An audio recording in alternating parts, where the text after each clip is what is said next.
Thing that. Yeah. Yeah.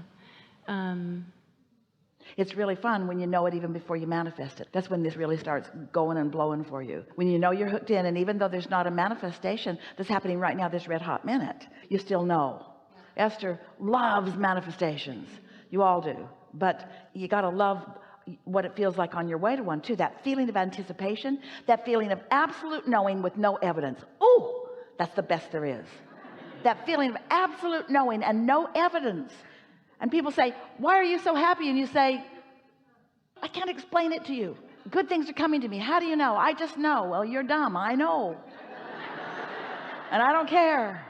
I don't need evidence. I don't need tangible evidence. I've got vibrational evidence. I've got emotional evidence. I feel high and happy. Why? I don't know. Because good things are coming, because I'm in alignment. Yeah. And like most people, I go in and out of that. As a whole, I know I've done a lot of work, and well, that's what you're wanting to sharpen up here. That's what mastery is. Mastery is really being aware when you're not there, that you could be there if you tried a little, that you could be there if you just focus a little, that you could apply what you know with a little more deliberateness.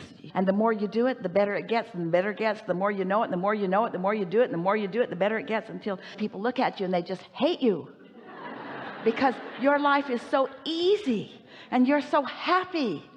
And you don't need evidence, but you've got it all around you. And they say, oh, you keep saying you don't need any evidence, but look at that new house, new car, new love, new money, new thing. You say, yeah, it just seems to follow my happiness. Yeah. So this makes me think about, and I have a tendency to be very hard on myself. Well, stop it. I know. Don't give yourself permission to be that. You just confess to us. We don't want that kind of confession. That was my precursor to say, meditating as often as I do, is that enough? Doing such and such, is that enough to... Are you happy all the time? No. Then it's not enough. Okay. Next. So if I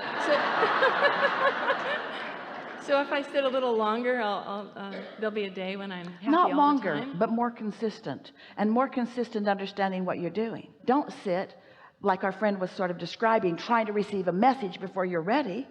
Sit with the intention of quieting your mind. Sit with the intention of just letting go of thought. Sit with the intention of allowing, in the absence of resistance, your vibration to rise and resonance to happen, and then ideas to begin flowing. Understand what meditation is. Meditation is the way you let your inner being teach you alignment. That's what meditation is. Your inner being is always there, and you're not always there, but when you meditate, you could always be there. So my ultimate question was, is there any message for me personally? Meditate. Meditate. Every day for 15 or 20 minutes. And in that 15 minutes, you don't feel that you've quieted your mind, don't stay longer, because now you're just having a battle with yourself. Get on with your day and do it again tomorrow. And eventually, you will find that quieted place. You'll know it, because you'll feel different. You'll feel detachment. You'll know. You'll just feel well-being. You'll just feel yourself wrapped round with all of this energy. I do somatic meditation, which is really going into the body and sort of breathing and expanding in parts but blanking out. Well, the reason that we encourage the releasing of thought is because your inner being knows exactly where you are in relationship to everything, and will offer the influence to your body. Sometimes people get so involved in meditative processes that their minds are so active they never really accomplish alignment with their inner being. They just accomplish alignment with the book they're reading. We want you to accomplish alignment with your source, who's real time in real now, offering you whatever you're asking for, whatever you're asking for in your vortex, whatever your cells are asking for in your vortex. So I've unconsciously pulled in the life that I have today, which is 56, no children. Unconsciously? Well, because the fact that we manifest what we truly want. Where I have said all my life I've wanted to be a mother, and I've made decisions and taken action that did not manifest that. But you've also said that you want to be of service, and it's like the same thing. It comes from the same place. You see what we're getting at? A desire to be nurturing, to be uplifting, to be of value. And so sometimes you are speaking more literally than you really intend. So Why is that? That I do that? for all of the reasons that we've been talking about here today, it starts with not knowing that you are more than you are. Not knowing that there is another part of you that you have a relationship with, and that relationship is what your emotional basis is about.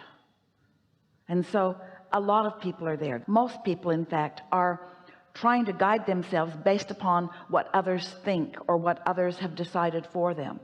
But when you understand that that part of you exists, and you understand that you had long-term intentions even before you came into this physical body, and that you've been amending them and adding to them, and that there is something that you really want and that your inner being really knows about, so that your singular quest becomes now, because you've already asked and it's already been given, to get yourself into the receptive mode where you can begin to receive the impulses, then all of these questions become irrelevant.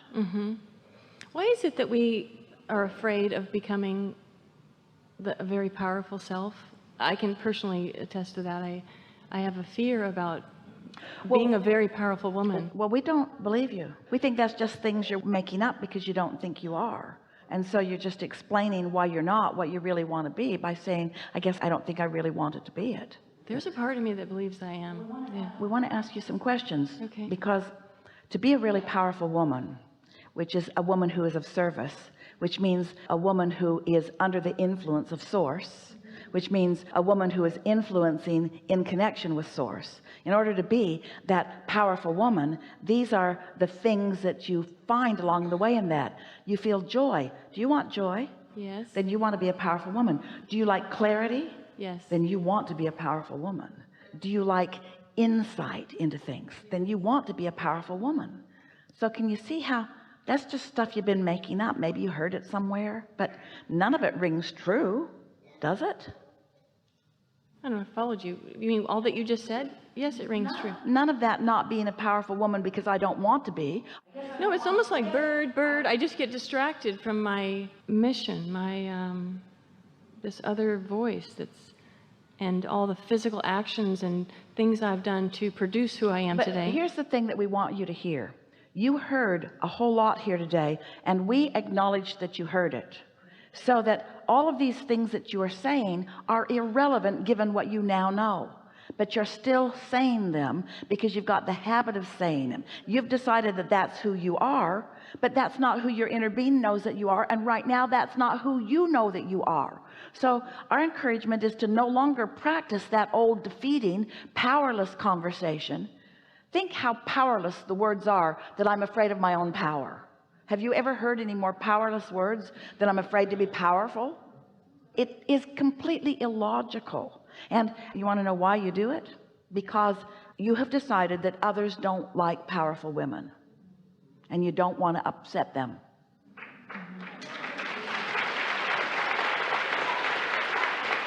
And that's because you and almost everybody else, you're catering to what they think instead of to what you think. You're not keenly aware of your guidance system, and so you're not listening for your guidance system, and that's why you call it unconscious. You see. Yeah. But now, feel how different things feel now, just because of the resonance that you've been feeling as a result of the conversation here in this room, and most specifically the conversation right here and now. You are a powerful woman. When you think otherwise, you've unplugged your vacuum, you've disconnected, and then that feeling of powerlessness is your indication that you're right now out of your power. Well, of course, if you keep making your definitions of who you are when you're not in your power, you could come to the conclusion that I'm not powerful, but that's not even true of you, because often you connect and you know that you are in your power, in your influence, in your energy, you see. So we say often, in fact, we feel it so strong that Esther often translates it as shouting, "Stop it! stop arguing for your limitations, because we felt you come with us and then you repeated an old thing that you don't even right now feel. It's just something that you're used to saying. We don't know where you're getting your gratification from that, because really, do you know anybody? Have you ever entered a conversation, you're meeting someone new, and you sit down and they say, how are you? And you say, I'm good, but I'm powerless. I don't know why, I've just never let myself have my power. I thought it was meaningful to our relationship. Because have you ever said that to anyone? Or can you imagine someone saying that to you? If someone said to you, so you're sitting over lunch and you look across the table and you say, what's up? And they say, I feel powerless. What would your impulse be? I feel powerless. Wouldn't you want to say, well, you're not powerless. You might be pinching it off, but you're not powerless. Would you say, oh good, I'm powerless too? Let's join groups. Because if we get enough powerless people together, we'll have power. If we can find enough of us that are disconnected from source energy, we'll join together in groups and we'll have the power. Yeah, you'll have the power for mediocrity. You'll have the power for yucky things that don't feel good. You'll have the power for dismal conversations and miserable life experience. But that's not power. Power is joy. Power is love.